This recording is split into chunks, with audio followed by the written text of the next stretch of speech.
Hello दोस्तों, मैं प्रकाश झा आप सभी को आपके अपने यूट्यूब चैनल ऑनलाइन ज्ञान पर हार्दिक स्वागत करता हूं। दोस्तों, आज हम छंद के बारे में पढ़ेंगे। यह हमारे छंद पे तीसरी वीडियो है।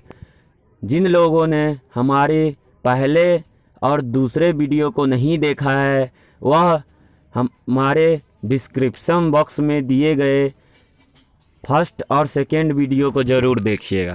तो दोस्तों, चलिए आज की क्लास को हम प्रारंभ करते हैं। तो आज हमारा सबसे पहला छंद जो है वह है वंशस्थ, वंशस्थम। और देखेंगे दोस्तों, इसके लक्षण भी देखेंगे, इसके उदाहरण भी देखेंगे। यह छंद बहुत ही इम्पोर्टेंट है दोस्तों, और हम उन्हीं छंदों के बारे में डिस्कस करेंगे दोस्तों जो एग्ज़ाम में पूछा जाता है, जो बहुत ही इम्पोर्टेंट होते हैं। तो यह जो छंद है वंशस्थ, यह बहुत ही इम्पोर्टेंट है। तो चलिए, इसका जो सबसे पहले लक्षण है वह है जतौ तु वंशस्थ मुदीरितिम जरौ। जतौ तु वंशस्थ मुदीरितम जरौ। अब देखिए इसके लक्षण को देखते हैं। तो सबसे पहले दोस्तों यहाँ पे जो है वह जगन आएगा, जगन आएगा। उसके बाद यह तगन आएगा, उसके बाद फिर जगन आएगा, और फिर क्या आएगा, रगन आएगा। पहले सबसे पहले ये जगन आएगा, फिर ये तगन आएगा, फिर ये जगन आएगा, और फिर यह रगन आएगा। तो दोस्तों, आपको पता ही है कि जगन में कौन से वर्ण आते हैं। आदि मध्यावसानेषु भजसा यान्ति गौरवम यार्ता लाघवम यान्ति मनोत गुरु लाघवम। इस सूत्र से भी आप जगन तगन सबको पहचान सकते हैं। या माता राजभानु सलगा, यह सूत्र से भी आप जगन तगन सबको पहचान सकते हैं। तो फर्स्ट वीडियो में दोस्त इन चीज़ों के बारे में आप पढ़ सकते हैं। तो दोस्तों, जगन को हम सबसे पहले देखते हैं। उसके बाद जगन है, तगन है, जगन है, फिर रगन है। तो वो कौन सा छंद होगा, वंशस्थ छंद होगा। और यह वंशस्थ जो है यह वार्णिक सम छंद होता है। यह वार्णिक सम छंद है। इसमें प्रत्येक चरण में दोस्तों 12-12 वर्ण होंगे। इसके प्रत्येक चरण में 12-12 वर्ण होंगे। जो 4 चरण होते हैं तो 12 चौक 48, इसमें टोटल 48 वर्ण आपको देखने को मिलेगा। और प्रत्येक चरण में इसके 12-12 वर्ण होंगे, जो क्रमशः और उसमें 12-12 वर्ण में जगन रहेगा, उसके बाद फिर तगन रहेगा, फिर जगन रहेगा, फिर रगन रहेगा। तो जगन तगन जगन रगन, तो 3 6 9 12 इस तरह से आपको देखने को मिलेगा दोस्तों। तो उसके बाद चलिए हम आगे चलते हैं। आगे जो है दोस्तों, प्रत्येक चरण में 12 वर्णों के कारण यह जगती जाति का छंद माना जाता है। दोस्तों, इसके प्रत्येक चरण में कितने वर्ण हैं, 12 वर्ण होते हैं। इसी प्रकार से इस छंद को क्या बोलते हैं, जगती जाति का छंद। चलिए अब हम उदाहरणों के माध्यम से देखते हैं। तो सबसे पहले दोस्त हम यहाँ पे क्या बताए थे, जगन होना चाहिए, जगन होना चाहिए सबसे पहले। उसके बाद फिर जगन के बाद तगन होना चाहिए, उसके बाद फिर जगन होना चाहिए, फिर रगन होना चाहिए। तो देखिए इसके उदाहरण जो है, तो सबसे पहले दोस्त जगन है, भवंती। भ क्या है, तो लघु वर्ण है। वह क्या है, तो गुरु वर्ण है। गुरु वर्ण इसलिए है क्योंकि यहाँ पे संयुक्त वर्ण, यहाँ पे आधा 9 के बाद वह का आया हुआ है, तो यहाँ पे गुरु वर्ण है। तो आदि लघु, मध्य में गुरु, फिर अंत में लघु। तो दोस्तों, आपको पता ही है कि जो मध्य में गुरु होता है वह क्या है, तो जगन कहलाता है, जगन। उसके बाद फिर देखेंगे दोस्तों, जगन के बाद हमारा क्या आना चाहिए, तगन आना चाहिए। तो तगन के लास्ट में 9 क्या है, तो 9 गुरु होगा, क्योंकि यह संयुक्त वर्ण के पहले आया है। फिर म्रा क्या है, गुरु वर्ण है। फिर तो क्या है, तो लघु वर्ण है। तो इस प्रकार से दोस्त आप देख सकते हैं कि यह जगन, यह पूरा जगन हो गया, यह तगन हो गया, फिर जगन के बाद फिर तगन के बाद फिर जगन, यह हो गया, बीच में गुरु है। उसके बाद फिर यह जो है मध्य में लघु, यह क्या है, रगन हो गया। तो पहले जगन, उसके बाद तगन, उसके बाद फिर जगन, उसके बाद रगन। तो इस प्रकार से इसका उदाहरण है। और इसमें जो दोस्त आपको 12 वर्ण देखने को मिलेंगे। चलिए आइए हम गणना करके देखते हैं। तो पहला भ हो गया, दूसरा व हो गया, तीसरा त हो गया, आधा को हम नहीं लेंगे तो 3 वर्ण इसमें हो गए, 4 वर्ण हो गया, म्रा हो गया, 5 वर्ण हो गया, त हो गया, 6 वर्ण हो गया, र हो गया, 7 वर्ण हो गया, व हो गया, 8 वर्ण हो गया। उसके बाद फ हो गया, 9 वर्ण हुआ, लो हुआ, 10 वर्ण हुआ। उसके बाद आधा द को नहीं लेंगे, ये दोनों वर्ण 2, 12 वर्ण होंगे। तो इस प्रकार से दोस्त आप गणना करके देख सकते हैं कि ये चारों चरण में 12 वर्ण आपको देखने को मिलेगा।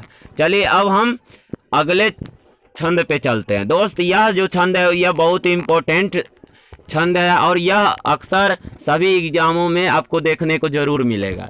तो यह ध्यान से देखिएगा, वसंत तिलका छंद है। इसका जो लक्षण है दोस्तों वह है उक्ता वसंत तिलका तवजा जगऊगा। उक्ता वसंत तिलका तवजा जगऊगा। अब देखेंगे कि इसका लक्षण किस प्रकार है। तो उक्ता वसंत तिलका जगऊगा, तो पहले क्या आना चाहिए, तगन आना चाहिए। पहले तगन आना चाहिए, उसके बाद क्या आना चाहिए, भगन आना चाहिए, उसके बाद फिर जगन आना चाहिए, उसके बाद फिर जगन, 2 जगन, क्योंकि यहाँ पे 2 जगन है। उसके बाद फिर 2 गुरु आना चाहिए, 2 गुरु आना चाहिए। तो पहले तगन, फिर भगन, फिर जगन और फिर जगन और 2 गुरु। तो दोस्त उस वाले छंद में वंशस्थ छंद में पहले जगन था, उसके बाद फिर तगन था, उसके बाद जगन था, उसके बाद रगन था। लेकिन इसमें क्या है, जगन न होके पहला क्या वर्ण होगा, तगन होगा, फिर दूसरा भगन होगा, फिर तीसरा जगन होगा, चौथा जगन होगा और फिर 2 गुरु होंगे। तो यह ध्यान देने वाली बात है। और सबसे इम्पोर्टेंट पॉइंट दोस्तों यह है कि इसमें प्रत्येक चरण में 14 वर्ण होते हैं। वंशस्थ छंद में 12 वर्ण होते हैं और यह जो वसंत तिलका छंद है इसमें 14 वर्ण होते हैं, 14। तो यह दोस्त अक्सर एग्जाम में आपको देखने को मिलेगा। जिस भी आपको उदाहरण मिले तो उसमें अगर 14 वर्ण रहे तो वह वसंत तिलका होगा। और उसमें भी पहला वर्ण तगन आना चाहिए, पहला जो वर्ण है वह तगन आना चाहिए। और यह कौन सा छंद है, वार्णिक सम छंद है। तो इसके तगन हो गया, फिर भगन हो गया, फिर जगन हो गया, फिर जगन, फिर गुरु और गुरु। इस प्रकार से इसमें क्या होगा, 14 वर्ण होंगे। और 14 वर्ण के कारण इसे सकौरी जाति का छंद कहा जाता है। 14 वर्ण के कारण वसंत तिलका छंद को सक्वरी जाति का छंद माना जाता है। चलिए इसके उदाहरण हम देखते हैं। दोस्त इसके उदाहरण हम देखेंगे तो उदाहरण में आप स्पष्ट रूप से देख सकते हैं, पापा ने भी वारति योजयते हिताय। तो इसमें दोस्तों पहले हम बताए थे कि पहला क्या आना चाहिए, तो तगन आना चाहिए। पहला जो हमारा है वह तगन आना चाहिए, उसके बाद भगन आना चाहिए। तो चलिए हम तगन और भगन आया हुआ है कि नहीं यह देखते हैं। तो पहले तगन आना चाहिए, तो तगन के लिए 2 गुरु और 1 लघु। तो यह जो हमारा हो गया यह तगन हो गया। उसके बाद फिर भगन आना चाहिए। तो भगन का जो सिंबल है दोस्तों वह इस प्रकार से होता है, भगन। ठीक है, तो भगन यह हो गया, तगन का सिंबल यह हो गया। तो यह क्या हो गया, तगन हो गया, भगन हो गया। उसके बाद फिर जगन हो गया, उसके बाद फिर जगन हो गया। तो जगन का जो सिंबल है वह आप लोग जानते ही है कि जगन का इस प्रकार से सिंबल है। तो जगन भी हो गया। तो इस प्रकार से आपको देखने को मिलेगा दोस्तों। तो चलिए इसमें गणना करके देखते हैं कि कितने वर्ण हैं। तो सबसे पहले 2 वर्ण, 2 वर्ण, उसके बाद 2 4 वर्ण, 4 के बाद 2 6 वर्ण, 1 2 3 4 5 6 7 4 11 3 14। इस प्रकार से 14 वर्ण हुए। 2 वर्ण, 1 3 वर्ण, 4 3 7 वर्ण, 11 वर्ण और 3 14 वर्ण। फिर इसमें भी आपको 2 वर्ण, 4 2 6 वर्ण, 6 2 8 वर्ण, 9 को नहीं लेंगे क्योंकि आधा है, 8 6 14 वर्ण। इस प्रकार से दोस्तों सभी प्रत्येक चरण में पहला चरण, दूसरा चरण, तीसरा चरण और चौथा चरण, प्रत्येक चरण में 14-14 वर्ण आएंगे। चलिए अब हम आगे के छंदों को देखते हैं। आगे जो दोस्त है वह है मालनी। मालनी छंद, यह भी छंद बहुत ही इंपॉर्टेंट होते हैं। तो दोस्तों हम उन्हीं छंदों के बारे में डिस्कस करते हैं जो एग्जाम में पूछा जाता है। तो चलिए इसके लक्षण को देखते हैं। तो इसका जो लक्षण है, नन्मयुतेयम मालनी भोगिलोकई। इसका जो लक्षण है वह है नन्मयुतेयम मालनी भोगिलोकई। तो इसमें दोस्त हम डिस्कस करते हैं। तो सबसे पहले इसमें 2 नगन है, 2 नगन है। तो इसमें क्या होगा, 2 नगन होगा, इसमें 2 नगन होगा। नगन का सिंबल तो आप लोग जानते ही है कि 3 लघु इसमें होते हैं। नगन का सिंबल यह होता है, तो यह आना चाहिए नगन। उसके बाद फिर क्या है, तो मगन है, म है तो मगन हो गया। उसके बाद 2 क्या है, यगन होना चाहिए। तो इसमें देख सकते हैं दोस्तों, नगन, नगन, फिर मगन, फिर यगन, फिर यगन। तो इस प्रकार से 3 वर्ण नगन में हो गए, 3 मात्रा इस नगन में, 6 मात्रा, 3 मगन में 9 मात्रा, और फिर 3 यगन में, 9 3 12 मात्रा, फिर यह 3 यगन में, तो 15 मात्रा। मतलब यह स्पष्ट है दोस्तों कि मालनी छंद में कितने वर्ण होते हैं, तो 15 वर्ण होते हैं। और बसंत तिलका में तो 14 वर्ण था, और वंशस्थ में 12 वर्ण था। तो यह सबसे ध्यान देने वाली बात यही है दोस्तों कि मालनी छंद में 15 वर्ण होते हैं। और यह क्या है, वार्णिक समछंद है, वार्णिक समछंद है। इसके प्रत्येक चरण में 15-15 वर्ण होते हैं, जो क्रमशः नगन, फिर नगन, फिर मगन, फिर यगन, फिर यगन, इस प्रकार से होते हैं। और यह दोस्तों 15-15 4 में अगर हम विभाजित करेंगे तो 15 चौका टोटल कितना हुआ, 60 छंद 60 वर्ण हो गए। तो जब 60 वर्ण हो जाएंगे तो उसको क्या कहा जाता है, वैदिक छंद में अति सक्वरी छंद, अति सक्वरी छंद इसको कहेंगे। क्योंकि यह 15-15 4 चरण में हो गया तो टोटल 60 वर्ण होंगे। चलिए अब हम इसके उदाहरण को देखेंगे दोस्त। तो यह जो उदाहरण है वह बहुत ही प्रसिद्ध उदाहरण है दोस्तों। अतुलित बलधामम हेम शैलावदेहम। यहाँ पे दोस्त स्वर्ण दिया है, तो चलिए स्वर्ण की ही भी बात करते हैं। तो अतुलित बलधामम स्वर्ण शैलावदेहम, लेकिन यहाँ पर हेम शैलावदेहम होना चाहिए। तो चलिए यहाँ पे हेम कर देंगे। तो यहाँ हेम शैलावदेहम, हेम शैलावदेहम, अतुलित बलधामम हेम शैलावदेहम।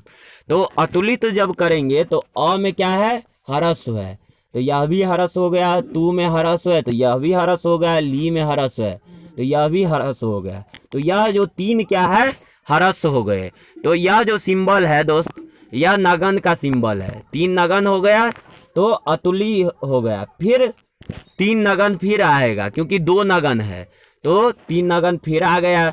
फिर मगन आएगा, तो यहाँ पे 3 क्या है, गुरु वर्ण है, 3 गुरु वर्ण है।